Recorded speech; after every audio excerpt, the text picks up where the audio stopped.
All right, hello everybody. Today has been a hot one out today. Whew. Well, we're here in the studio. I'm Chris, as you well know by now, with my colleague, esteemed colleague, Brian. So, Hey, Chris. yeah, hey, Brian. So we're going to be talking about another crucial topic here. We're going to be talking about world history. Very important topic, something I have been interested in my entire life, and I know quite a bit about it. So, all right. So, Brian, when I think of history, the first thing you got to mention is George Washington. What do you think? Well, I think it's good to mention George because, I mean, we're talking the father. They call him the father, forefather. He's one of those, yeah. Yep, forefather of our country, and he was known to fight wars first before he was like a forefather and a president. Yeah, yeah. And so, yeah, like George Washington's one of those names that just comes up. It really does. Yeah, you think of his hair, his white hair. You think of the boats that he went on to fight battles and tell people where to go and stuff. You think of him as a general and his sword. You know, you think of him on his horse with his sword telling people where to go. And all that kind of stuff really, really helped out America. It did. It did. Well, he not only did he have a horse and a sword, but they were using guns already. Okay. Yep. Okay. Yep. Like what, muskets? Right. With that round bullet or something. Yeah, they'd like kind of like jam. They'd jam the like powder into like the gun, so it like maybe would like spark when they were ready to shoot. Right, and it was like that round bullet type thing. Like what's it called? Yeah, they'd like make the bullet. They'd melt it. Oh and- yeah, they melted it and made it like circle looking or whatever. But yeah, guns. So that's crazy. So he had a sword and a gun. Oh, I would imagine he was using both swords and guns at that time. Yeah. All right. Yeah, Okay. yeah. I mean, pictures of him, paintings and stuff. He had a sword, and maybe he wasn't firing guns because he was behind the lines. You know, Well, like yeah. you said, he was telling people where to go. That's like a lot of that in history is like the people that are in charge. They like kind of tell the other people what to do and stuff. Yeah, and if some of them get killed or whatever, even at a really young age or whatever, you still told them what to do, and it helped form a nation. So, good job, George. And you have to think about his jacket with all those gold buttons and stuff. Well, yeah, it was a symbol. It was like, because other people wouldn't wear those kind of jackets because they were, like I said, he would tell other people what to do, and those people would be like, oh, he's got the jacket. He Exactly. You know, that's George Washington. He's the Yeah. leader. Yeah. And what they'd fall in line because like certain symbols, like I'm wearing this jacket, I have maybe the hat of Yeah, a general, yeah. and maybe I have some like decorations on myself as George Washington to like kind of tell people I'm going here, you're going there. We're going to this location, and this is where we're going to go. You know, those kind of things might be what, like, in history. Like, Absolutely. I completely hear what you're saying. He had the jacket, it had the gold buttons. You know, if I was being told what to do by George, I'd look at the jacket and be like, okay, this is obviously the guy that's in charge. He knows how to win battles. Look at the jacket. And so I just go and do what he said, you know. So that's what made him such a good boss, a good commander, is he just pointed his sword and had the jacket on, and people just did their job, and that's what made George Washington such a stellar, respectable member of the historical community. yeah, well put. Well, another character from history that we might want to look at, and you mentioned him earlier, Christopher Columbus. Ships. I think of ships. I think Absolutely, of compass. yeah. Like Columbus and compass, they almost rhyme, but the compass was huge. He sailed from a different country. I know that. I'm so glad you brought up Christopher Columbus. There was like 5 ships or something, like the Pinta, Maria, Santa Maria or something. Yeah. Was there 3 only, or No, like there was 5? there or- was the Pinta and the Santa Maria. Okay. Yeah, and then there was also like the Plymouth. Oh, wasn't that his favorite one?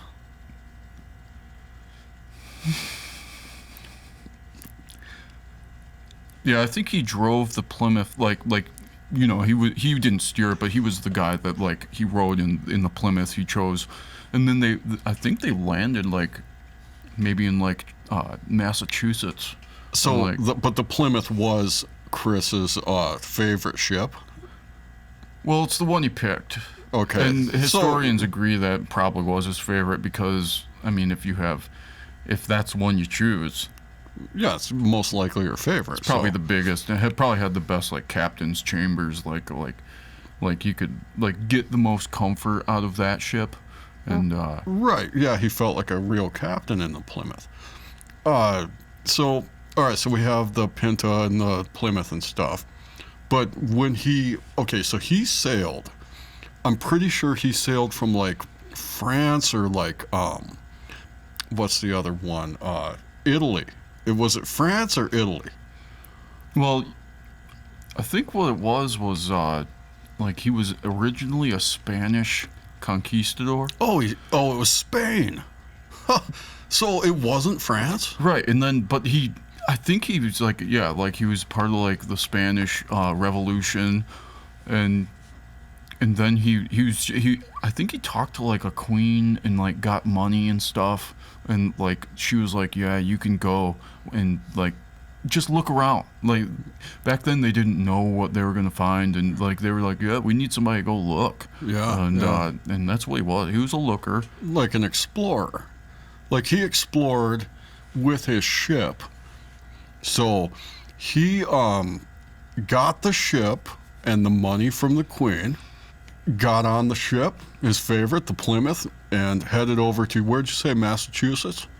So we got to Massachusetts, and once he got there, they set up camp, built fires, and then they ran into the Native Americans. And the Native Americans were, they're proud people, and they've been there for years, and they had a battle on their hands. So They traded too. Like Oh, yeah, the Native yeah. Americans had food and goods. They had all sorts of materials that Chris and his entourage were pretty shocked to find, and so they were like, "Well, we're gonna have to be friends with them at least to an extent." But fighting did ensue, right, you know. But they did trade and on those encounters. So I always like your knowledge on this, Brian. I always like your knowledge on Christopher Columbus stuff. You know a lot about Columbus, and I really admire that about you. I know my own stuff about Columbus, but it's incredible how much you know about Christopher Columbus and his ship. well, thanks, Chris. I mean, let's be honest. I've studied a lot. So remember those like you'd see in movies? They'd have like those it was like one long piece of a binocular, and they'd like look through it and shit. Yeah, it was like a telescope or something. Yeah. Yeah, it was like a periscope or a telescope or something. Something like that. Yeah, like I think Christopher Columbus would maybe like he'd look through that and like maybe see the land. That's how he found Massachusetts. Is Yeah. he was looking through that thing and found a good place to park his boat, and they parked there and they hung out. So And when they park, like you imagine they used an anchor. well, what kind of anchor? That's what needs to be discussed. Well, at that time, we don't know. We don't have a lot of evidence of what the anchors were made of, but we know they were heavy. We know that they would sink, and they would kind of keep the ship from floating away. And really, that's what the purpose of the anchor was. And so it got the job done. But I think nowadays they have different kinds of anchors, like maybe bigger, because there's bigger ships and heavier ships, and Yeah, there's a lot of ocean out there that he had to cross. Just incredible historical facts we're talking about here, people. Thank you for tuning in.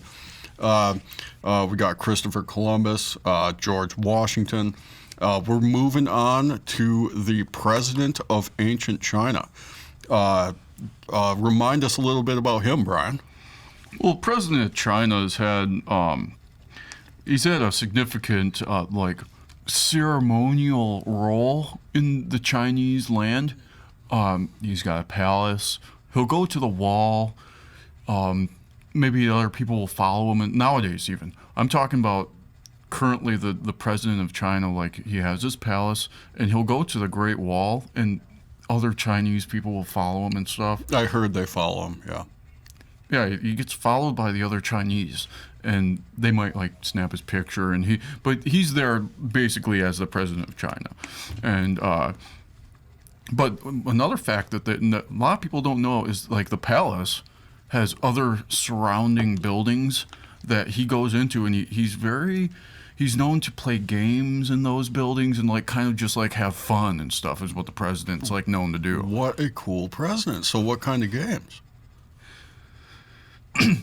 Well, the president chooses competitive games such as bingo. I think bowling is actually Chinese invented bowling, and so Yeah, that was what, 1842? exactly it was Yeah. 1842, and the president's been involved in all sorts of inventions and coming up with things that the Chinese people will celebrate and take part in, and the president of China has really been just pivotal in their culture. So Yeah, they've had a lot of success over there, and if he's playing bingo, bowling, I would have to imagine there's some chess being played. yeah, you're right about that. Yeah. I am? Okay. I knew I had to imagine that. He has a golden sword, and whoever wins the game of chess receives the sword for 1 month, and then they have to give it back to him. So The sword goes back to the president. But in second place, don't they have a rod of some kind? I never heard of that. You heard But about they a place second? it somewhere. They don't keep it. Okay. The president will he'll take second place, and he'll ceremoniously take the rod and go to the Great Wall and hand the rod to somebody. And He's sharing in the glory of his rod that he has, and that's really commendable. And all those people that follow him everywhere he goes, to the wall and stuff every day, those people are happy to get the rod. So it just makes for a great country, great community, great president. So all right, I think we're going to go on to Mongolia, and who was their famous leader that killed a lot of people? Genghis Khan was he's inhabited lots of lands with horses, and he would get his men, and they would maybe ride around. Right. I heard about that, but there were mountains around there too, right? Like mountains and hard places to go. There's grasslands. But the mountains were hard to travel on. Yeah, well, the horses don't like mountains. They've been known to maybe the horses will back up when they see the mountains. Yeah, they get scared or whatever. Well, they're just this isn't for me. I'm a horse. I'm a grassland native. Absolutely. Yeah. And the men knew it, so they would kind of they're willing to support the horse in the backing up. So they go around. Is all they did. They went around the mountains. Okay. Well, thank you. I didn't know what they did about the mountains. When I'm thinking of Genghis, I'm thinking that he conquered a lot of land. I'm thinking that hurt people with his weapons and stuff and conquered people.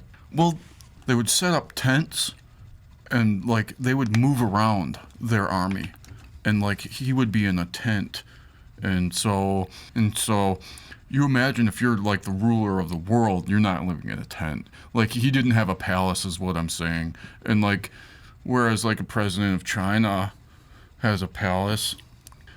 Genghis Khan, he did fight people. He did have weapons. He did hurt people, but he was nomadic and he stayed in tents. He was either in a tent or a cave, correct? Right. I think he spent time in caves. Yeah, he did, and he also out in the grasslands in the open maybe didn't set up the tent yet. Maybe they maybe had like straw houses too. Like, and maybe I think what they did is they went into other people's homes and like kind of took their stuff. Well, he seems like a robber type guy, like he robbed people and hurt people with his weapons and stuff. But the tent thing is a great point by you. I'm thinking about the tent, and I'm thinking, he could move the tent. He could go into a cave. Either way, his horses and stuff are going to help him. Yeah, and I think that like some of them would use crossbows to maybe shoot at other people to like win in a fight. They were the best at crossbows, the Mongolians. Yeah. They invented the crossbow. I've seen pictures of like maybe like Mongolians like on horseback with a crossbow, and so like I think there's a connection between crossbow usage and the Mongolians. Is what. Well, there is a connection because they invented the crossbow, and I don't know. I just know Genghis Khan thought about crossbows a lot. He rode horses and conquered a lot of land. So, who's the next historical figure to talk about world history right now? The Egyptian people. Oh, like love the Egyptians. Who was their leader? Like, didn't they have one leader that was just really, really important? Yeah, they did. Well, I know that they worshiped the sun god, Ra, I think. Yeah, like Ra, and then there was also like pyramids there. Oh, big pyramids. Yeah, they're still there, actually. So you can go visit them and stuff like that. But no, they had a lot of good leaders. They had trouble with their economy. They fought wars against people that didn't want them to have their land anymore. It was just really tough for the Egyptians. Well, it's desert.